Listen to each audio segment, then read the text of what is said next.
There's a sense in the United States that they are a growing threat. We're close. If we go to a military war, it'll almost certainly be the Taiwan issue. So that could be called containment. I think we want to contain China. Their concerns are mostly the domestic concerns.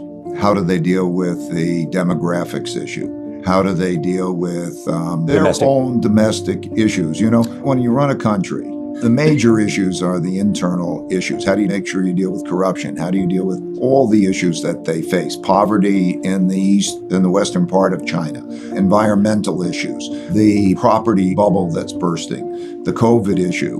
My assessment would be that they made a serious mistake in not taking the vaccines that we had to offer. There was a process in which they handled it fabulously in the beginning. And everybody was thinking, okay, they're on top of the world. But then they have no COVID in China, so they don't have immunity, and they didn't have a vaccine that was effective. And as a result, they got into the situation that they're in. China and the opposition is as strong as the United States and its allies.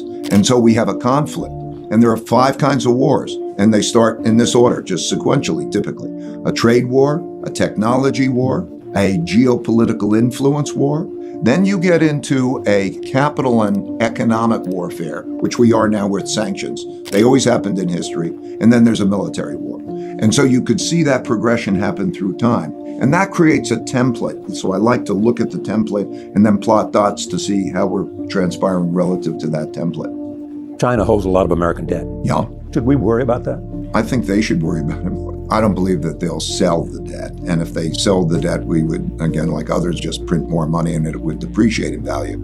I think that they know, and have known for quite a long time, that the position that they have in that debt is something that they're going to have to stick with. The way it worked is they produced inexpensively. We all thought this is a good thing. I thought it was a good thing. And they earn money. And then they take a lot of that money that they earn and then they lend it to us. I remember when this started, the per capita income in the United States was 40 times the per capita income in China, and they're lending to us. So we borrow this money, and they buy our bonds, and I don't know who got the better or worse deal, but anyway, that's what happened. So look at it this way. It's a big thing. The population in China, the capitas, are more than 4 times that in the United States. Since I started going to China in 1984, per capita income has increased by 27 times. If it increased to half of what the United States is, that would mean its economy would be twice the size of the United States. So it's a big force. And simultaneously, given the risks in the world, they want to be self-sufficient. And similarly, the United States wants to be more self-sufficient, and other countries are wanting to be more self-sufficient because they're worried about being cut off.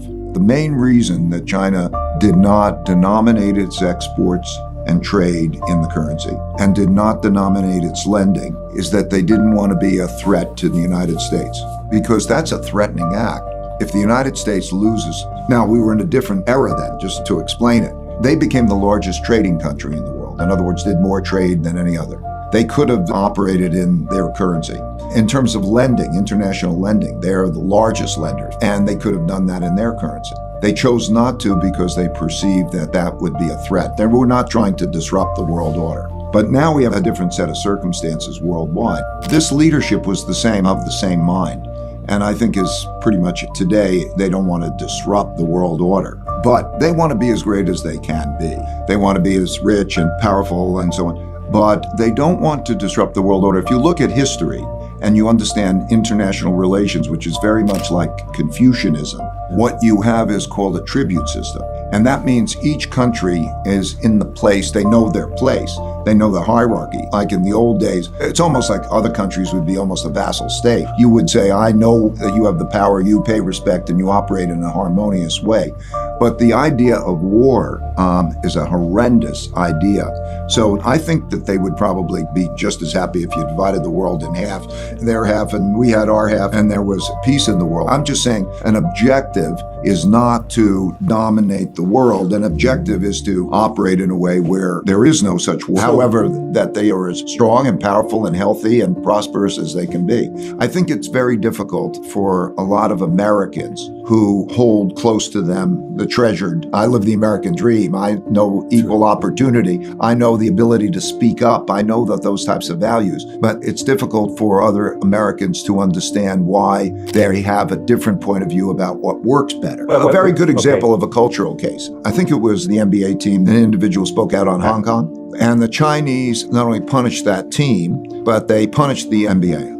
And in our, like I would say, everyone should have the right to their opinions and to be able to have free expression. In their view, if somebody's doing something wrong, that they will punish the group. They'll punish the family because the group is supposed to be responsible for that. They don't understand it from the internal values way having to do with Confucianism, the history, why it's more autocratic, top-down, what they believe about democracy. The Chinese leadership is paranoid mostly about maintaining the power of the Communist Party. Well, they would view that as very similar to us saying the power of the Constitution, because that is the system, that's the order. In 1949, they made a system, and that's the system. When we think of party, we think of that same multiple party type of thing. They think of it as very top-down, very hierarchical, and it's like the family. Vice President of China, Wang Qishan, described it to me. He said, it's top-down, Americans are bottom-up. And the question is, by the way, we have this issue,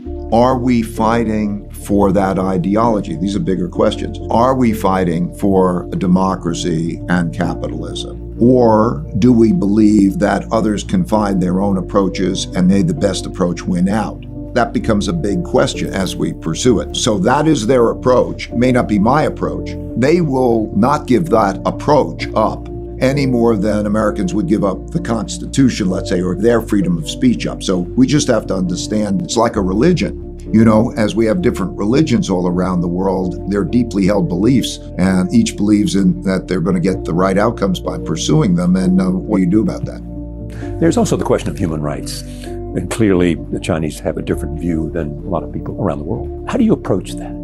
Well, there's me and there's every one of us. It's a cosmic question. Every one of us who buys products or all the businesses that are operating and interacting with China or operating in many countries, I could list the number of countries, the interconnectedness of the relationships with China. We import 22% of our manufactured goods comes from China. If you're buying your Apple or you're buying your sneakers, you're in a position that's somewhat similar to me in terms of thinking about what the issues are.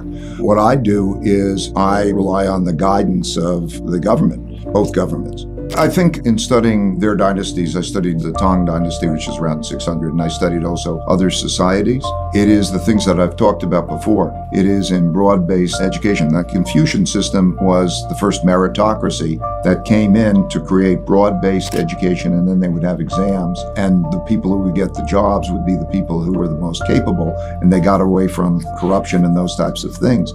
I wouldn't characterize some things as Chinese. I think that in the history of China, there have been good dynasties and there have been bad dynasties, but there's always the common ingredients of what makes a country successful, and they've been that way uniquely. If you do look at the history, I've studied the powers and the different strengths.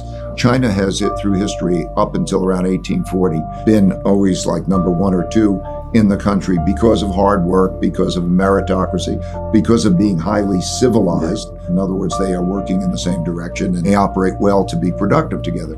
Those are the same elements, but it's not just Chinese. If you go back to many empires and many civilizations, those elements have been the timeless and universal elements that have been the source of success. If you look at the history of China, there's been more creativity. They're 500 years ahead of us in the printing press and many, many forms of creativity. And if you look at the inventions that are coming out of China now through the entrepreneurship and so on, there's a lot of creativity that comes back. But of course, there's always a balance between being a revolutionary. It's always how far do you take it? So in China right now, there's entrepreneurship, investing in all the ways, empowering, and it's really a capitalist type of approach among entrepreneurship, but they'll call it state capitalism. that kind of an approach. And then there's the question of order.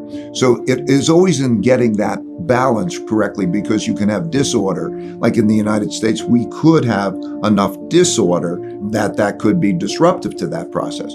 So it's always the issue of getting that balance right. Right now, I think the tilt in China has been a bit more autocratic. And so they're trying to strike this balance with also creating what they call Little Giants program for entrepreneurship and so on. I think it's become too much that way. And I think just in the United States, we're becoming a little disorderly. Is there any dissent in China? Oh, dissent? There's not the same kind of open dissent as there is in the United States in terms of how people can speak as freely, nor the media speaking freely, or even listening to things. No.